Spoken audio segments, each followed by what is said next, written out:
안녕하세요, 박미수 원장입니다. 항상 구독해 주시고 좋아요를 눌러주셔서 진심으로 감사드립니다. 오늘은 좁아진 혈관을 막히지 않게 하는, 즉 혈관의 직경을 잘 유지하는 8가지 원칙에 대해서 말씀을 드리겠습니다. 혈관 나이가 들수록 그 내경은 점점 이제 노폐물, 콜레스테롤, 지방, 여러가지 염증 물질이 쌓이면서 좁아지고 또 딱딱해집니다.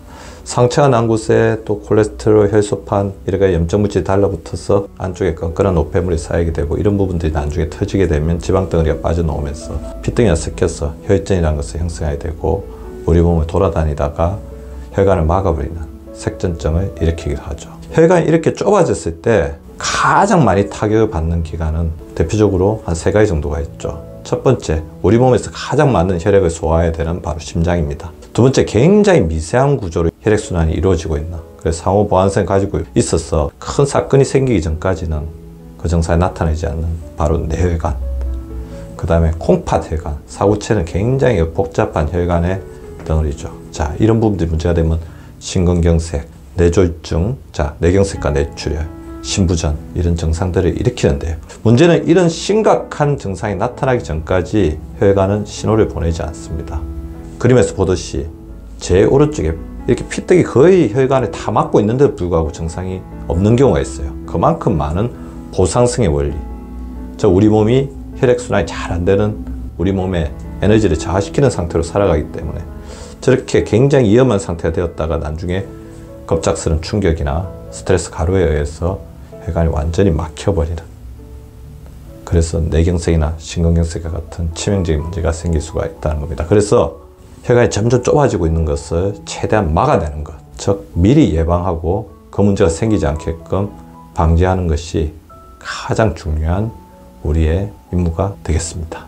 자, 그래서 오늘은 혈관이 좁아지기 전에 혈관 좁아짐을 예방하는 여러가지 원칙들에 대해서 말씀을 드리겠습니다. 혈관을 좁아지게 만드는 제일 중요한 원인은 쓰리고조, 즉 고혈당, 고혈압, 고지혈증입니다. 우리 혈당이 우리 몸속에 넘쳐나게 되면 혈관벽에 지속적으로 상처를 주게 되고, 거기에 콜레스테롤과 염증 물질이 달라붙고, 그래서 혈관이 좁아지게 되면 혈액순환이 안 되기 때문에 우리 혈압이 더욱더 강한 압력으로 우리 혈관에 타격을 주고, 그래서 또 상처가 나고, 이런 악순환들이 계속해서 지속이 되면서 혈관은 점점 더 좁아지고 딱딱해지게 됩니다. 따라서 쓰리고가 있다면 반드시 치료를 해야 됩니다. 쓰리고는 무조건 치료입니다. 고혈압, 당뇨, 고지혈증이 있다면 치료의 가장 기본적인 건 생활습관 개선이죠. 혈압을 낮추고 혈당을 정상화시키고 콜레스테롤을 밖으로 배출하는 생활습관 개선에 노력을 하시고, 그와 더불어서 우리 수치가 정상이 되기 전까지는 담당 주치의와 상의해서 적정 범위 이상부터는 반드시 약물 치료를 하는 것이 중요합니다. 혈관이 너무 더 나빠지도록 방치해서는 안 됩니다. 자, 생활습관 개선에는 다양한 것들이 있겠죠. 스트레스도 있고 잠을 잘 자는 것도 있고 운동도 있겠지만, 저는 일단 단짠 입맛을 버리는 것이 제일 중요하다고 생각합니다. 단짠, 짠 음식, 저염식으로 바꾸는데, 저염식 바꾸는 데 있어서 한 가지만 꼭 말씀을 드릴게요. 한국 사람의 소금 섭취의 가장 중요한 원인 중에 하나는 바로 국물입니다. 국물을 먹지 않도록 노력해야 됩니다. 국이 나오면 건더기만 먹는다. 자, 그러기 위해서는 젓가락으로만 식사하라고 제가 여러 번 말씀드렸죠. 처음에 힘들겠지만 젓가락으로만 식사하는 습관이 되다 보면 국물 섭취가 자연스럽게 줄어들게 됩니다. 둘째는 제가 계속해서 강조드리는 바로 거꾸로 식사하기입니다. 채소가 아닌 단백질 반찬, 밥, 이렇게 드시게 되면 탄수화물 섭취를 획기적으로 줄일 수 있습니다. 밥 한 번, 반찬 한 번 먹는 식사에서 채소 한 번, 비채소 한 번, 밥 한 번, 이렇게 밥의 순서를 가장 뒤로 빼는 식습관을 가져주시기 바랍니다. 두 번째, 수분 섭취가 굉장히 중요합니다. 소변의 색깔이 맑고 투명할 때까지 수분 섭취에 유의해 주십시오. 여름철에는 1리터 더 먹는다. 운동할 때는 한 컵 더 마신다. 2컵 더 마신다. 그래서 몸에 가해증을 느끼지 않을 때까지 드시는 게 중요합니다. 아침에 깨서 잠들기 3시간 전까지 하루에 2리터에서 2.5리터의 물을 간격을 잘 유지하면서 마시고요. 잠들기 3시간 전까지는 최대한 수분 섭취를 자제하시는 것이 좋습니다. 가령 자신이 밤 10시에 잠이 드신다면 7시까지 하루 마신 물의 90% 이상을 채우고, 겨우에는 겨우 가해증을 해소하도록 해서 숙면에 취하도록 하는 것이 중요합니다. 채소 섭취를 널리 합니다. 채소는 우리 몸에 있는, 특히 혈관에 있는 지방과 당을 밖으로 빼내주는 역할을 합니다. 단백질을 충분하게 섭취해서 혈관벽의 탄력성을 유지해야 됩니다. 이것 역시도 거꾸로 식사법을 통해서 해결할 수가 있죠. 채소 한번, 단백질 한번, 밥입니다. 거꾸로 식사법을 잘 실천해 주시고요. 그렇게 하시려면 채소를 무조건 자주 사야 합니다. 아무래도 이제 채소를 안 먹게 되는 이유가 냉장고에 없기 때문이죠. 그리고 시든 채소는 잘 먹지 않으려고 합니다. 채소는 무조건 일주일에 3회 이상 사겠다. 그래서 단골 채소집들을 한 두세 군데 정해놓는 게 좋겠죠. 식탁에 단백질 반찬 하나 반드시 넣는다. 그것도 실천해 주시기 바랍니다. 저 같은 경우는 계란을 많이 활용하고 있고요. 채소 무조건 사기. 식탁에는 채소 풍성하게, 단백질 반찬은 하나 이상 반드시 놓게 되면 자연스럽게 거꾸로 식사법, 채소 한번, 채소가 아닌 반찬 한번, 밥 한번 이렇게 드실 수 있게 되는 겁니다. 혈관의 염증을 줄이고 혈관을 탄력있게 유지하는 영양소 섭취에도 유의하시면 좋을 것 같습니다.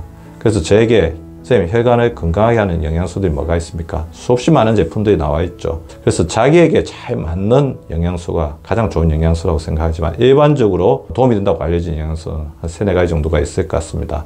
오메가3, 혈관의 염증을 떨어뜨리고 중성지방을 떨어뜨리는 역할을 합니다. 비타민 D, 혈관벽에 있는 여러 가지 염증 물질들을 제거하고 항염증 효과를 가지고 있습니다. 콜라겐이 풍부한 영양소, 콜라겐 성분 역시도 혈관벽의 탄력성을 유지하는 데 도움이 될 수가 있고요. 우리 혈관 속에 있는 여러 가지 독소들을 밖으로 빼는 데 도움이 되는 비타민 B, 그 한 3-4가지 정도는 도움이 될 것 같고요. 2S가 혈관을 막히게 합니다. 절대 주의해야 됩니다. 2S, 두 가지 S가 뭘까요? 일단 스모킹입니다. 담배죠. 담배 안에 있는 니코틴 성분은 혈관을 갑자기 수축시켜서 굉장히 위험한 일들을 많이 만들어낼 수 있습니다. 평소에 담배를 많이 피는 사람이라고 하더라도 스트레스가 많고 과로한 상태에서 담배를 피게 됐을 때 심장이나 뇌혈관 쪽에 치명적인 타격을 줄 수 있습니다. 담배는 가급적 끊어주시는 게 좋을 것 같고요. 담배를 끊고자 노력하실 분들이라면 가급적 담배 피시는 분 옆에 가지 않도록, 그렇게 되면 유혹에 이기기가 굉장히 힘듭니다. 가급적 담배 연기는 피해주는 게 굉장히 좋을 것 같고요. 두 번째 S는 스트레스죠. 특히 스트레스 중에서 갑작스런 화와 분노, 이렇게 되면 아드레날린 분비가 솟구치고 교감신경계가 올라가면서 굉장히 혈관 쪽에 타격을 많이 주게 됩니다. 제가 항상 알려드리는 생각중증 훈련, 눈을 감고 머릿속에 생각을 비우는 훈련도 좋을 것 같고요. 호흡법도 중요할 것 같습니다. 허리는 곧게 펴고 두 다리는 부개지지 않도록 하면서 앞뒤로 접어서 정자 자세로 방석에 앉습니다. 시선은 45도 바닥을 바라보는 느낌으로 눈은 살며시 감고 턱은 살짝 몸쪽으로 당깁니다. 양손이 손바닥이 천장을 향하게 하고 무릎 위에 이렇게 놓습니다. 몸이 지나치게 긴장하지 않도록 주의하십시오. 정수리, 이마, 눈, 코 속으로 숨이 들어가고 나가는 것을 느낍니다. 양볼, 입술, 양어깨, 등, 허리, 엉덩이, 양, 손등, 아랫배순으로 차례로 주의를 기울이고 감각이 일어나고 사라지는 것을 한번 살펴봅니다. 아랫배에 주의를 기울이고 숨을 들이쉬고 내쉬며 아랫배가 부풀고 가라앉는 것에 주의를 기울이고 팽창과 수축을 느낍니다. 만약 생각이 떠오르면 생각이 빠지지 말고 생각하고 있음을 알아차리고 의도적으로 주의를 다시 아랫배로 가져와서 아랫배의 부품각, 가라앉음을 계속해서 관찰합니다. 몸에서 강한 감각이 일어난다면 그 감각을 무시하지 마시고 강한 감각에 주의를 기울이고 감각이 일어나고 변하고 사라지는 것을 부드럽게 알아차리고 감각을 충분히 관찰했다면 다시 주의를 의도적으로 아랫배로 가져와서 아랫배가 부풀고 가라앉는 것에 주의를 기울입니다. 몸의 감각이나 생각을 알아차릴 때는 부드럽고 따스하고 친절하게 알아차리도록 이끌어 주시기 바랍니다. 자, 이것은 뭐냐면 화나 분노는 머리에서 일어나고 있는데 이 머릿속에 일어나고 있는 여러 가지 강한 감정을 몸의 동작 그리고 몸의 호흡, 느낌에 집중하면서 자기의 시선을 자기 몸 쪽으로 내면으로 돌리면서 어떻게 보면 환기시키는, 주의를 바꾸는 동작들이 될 것 같습니다. 반드시 해주시면 좋을 것 같고요. 그 다음에 혈관의 가장 큰 적 중에 하나가 비만이죠. 적정 체중과 충분한 근육을 절대 유지하도록 노력해 주십시오. 그러려면 우리 혈관 자체가 너무 온실 속의 하초처럼 여러 가지 자극이 없이 있으면 크다는 충격이 왔을 때 이겨내지 못합니다. 결국에 혈관을 자극시키면서 적정 체중과 충분한 근육을 유지하는 가장 중요한 것은 바로 운동이죠. 자, 생활의 운동화, 생활 자체를 운동으로 만드십시오. 생활 속에서 운동을 하시고 생활 속의 운동화의 가장 중요한 걷기죠. 하루 7,000보 이상 걸어주십시오. 운동의 생활화를 제가 항상 강조드리고 있습니다. 제가 항상 일상생활 속에서 하라고 한 5가지 동작인데 오늘 2가지 동작, 허벅지 근육이 중요합니다. 허벅지 근육에 의해서 제가 항상 말씀드리는 손 허벅지 운동 해주시고요. 자, 손 허벅지 운동은 의외로 쉽죠. 자, 이렇게 해주시는 겁니다. 저는 하루에 300개씩 하고 있습니다. 종아리 근육을 지배하는 거 제가 뭐라고 말씀드렸죠. 제2의 심장 종아리 근육, 발목입니다. 발목 관절을 끊임없이 스트레칭. 1시간에 한 번 정도는 발끝 쭉 뻗었다가 당겼다가 시계 방향 돌렸다가 반시 방향 돌렸다가 해주신다 생각을 하시면 될 것 같습니다. 혈관이 결국에 좁아졌던 혈관, 그리고 혈관이 경직되는 가장 위험한 순간은 바로 과로하는 순간입니다. 절대 과로하지 않는 습관이 중요합니다. 충분히 수면해 주십시오. 잘 수 있을 만큼 자는 게 좋습니다. 하루에 6, 7시간 정도는 주무시도록 하고, 잠을 잘 때는 빛과 소음을 완벽하게 제거하시는 게 좋겠죠. 그러면 침실의 환경을 바꿔야 됩니다. 침실은 가급적 전자기기, 스마트폰이 최소화된 상태를 유지하고, 야간에 외부의 빛이 스며들지 않거나 자연스럽게 아침 햇살이 새어 들어와서 자연스럽게 기상할 수 있는 방을 선택하는 것이 바람직합니다. 10% 에너지는 반드시 남겨두십시오. 그러려면 약속들을 최소화하고 몸이 피곤해서 휴식하는 것이 아니고 피곤하기 전에 미리 휴식하는 능동적 휴식이 중요합니다. 자, 정보 매체는 최대한 이제 차단하는 시간, 일주일에 하루 정도는 정보 매체 없이 지내는 시간 두면 좋을 것 같고요. 일이 많을수록 10분 일찍 퇴근하고 몸이 피곤할수록 10분 더 주무십시오.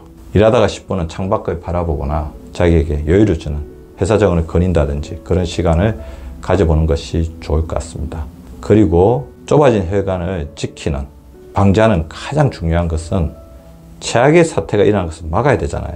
그래서 이 연구는 절대로 주기적인 검사를 받아야 됩니다. 혈액 검사는 기본이죠. 콜레스테롤, 혈당, 고혈압 이런 검사는 기본이고, 만약에 어떤 가족력이 있다, 뇌졸중이나 신경쇠 가족이 있다, 뇌졸중 가족력이 있으면 MRI나 A 정도, 신경쇠 가족력이 있다고 한다면 심장 CT라든지 심초음파, 많은 위험 요인을 가지고 있다면 담당 주치의 상에서 그 위험 요인이 질병으로 가는 것을 막을 수 있는 선제적인 검사를 미리 받는 것을 권유드립니다. 한번 좁아진 혈관은 우리의 행복과 건강을 위협하는 중요한 변수가 될 수 있습니다. 따라서 혈관이 좁아지는 것을 미리 예방하는 것이 중요하고, 만약 혈관이 좁아지고 있는 것을 우리가 알아차리고 있다면 혈관이 나중에 큰 문제로 발생하지 않도록 선제적인 조치를 취하는 것이 중요합니다. 혈관 건강을 잘 보살펴서 우리의 생생한 혈관이 건강 수명의 파트너가 될 수 있도록 돌봐주시기 바랍니다.